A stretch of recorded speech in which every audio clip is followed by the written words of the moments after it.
10-15 বছর আমি একটা হুইল চেয়ারের জন্য মেম্বার চেয়ারম্যানের কাছে কত হাঁটিছি, আমার কোনো কেউ পাশে দাঁড়ায়নি, তারা কোনো আমার উপকার করেনি।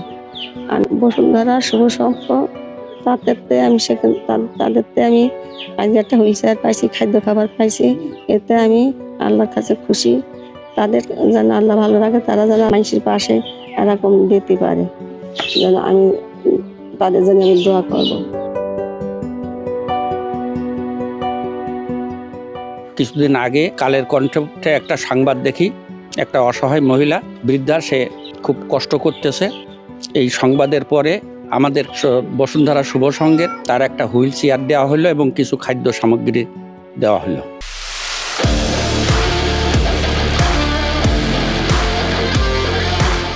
গত 16 এপ্রিল কালের কণ্ঠ মাল্টিমিডিয়াতে একটি নিউজ আমার চোখে পড়ে, যেটা ঝিনাইদহ কোটচাঁদপুর উপজেলার তালসার গ্রামে সায়েদা বানু নামে একজন অসহায় মহিলা, ওনার 2 পায়ে সমস্যা।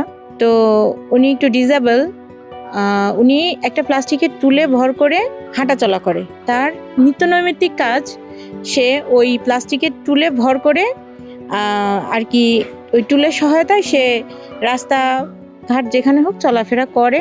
এই অবস্থায় সে একটা বক্তব্য দেয় যে তার একটা হুইল চেয়ারের জন্য সে অনেকের কাছে সাহায্য চেয়েছে। শুভ সংঘের পক্ষ থেকে তাকে এই হুইল চেয়ারটি দিতে সমর্থ হই এবং আজকে আমরা সায়েদা বানুর হাতে জিনিসটা পৌঁছে দিতে পেরেছি।